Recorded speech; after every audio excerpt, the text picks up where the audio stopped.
आतापर्यंत आयुष्यात खूप येऊन गेल्या मुली, स्वतः वडापाव खायला आलोय मी कवी आबुली. काय वडापाव पाहिजे का तुम्हाला? वडापावच्या दुकानावर आले आहे मी वडापावच खाणार. तू येडे बोकाचा, मला इथं चिकन थाळी कुठून देणार? तुम्ही तोंड बंद करा, तोंडात जाईल माशी. वडापाव राहील बाजूला, तुम्ही राहसान उपाशी. काय दिलं राव वडापाव कच्चा, नीट तरी भाजा.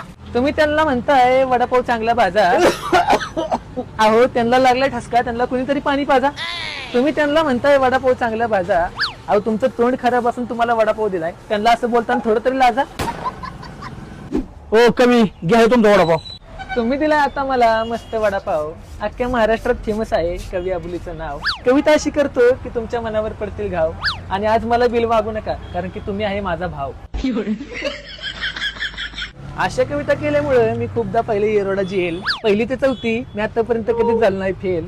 आणि ह्यांचा वडापाव खाताना जरा विचार करा, कारण की हे वापरतात खूप दिवसाचं तेल. आतापर्यंत कधीच खाल्ले नाहीत मी असे बेचव वडे. तिथला मालक तर आहेच येडा, पण कस्टमर आहेत येड झावे. पण बेचव वडापाव खायला इथं लागतात रांगा. पुढचा भात पाहिजे असेल तर कमेंट करून सांगा.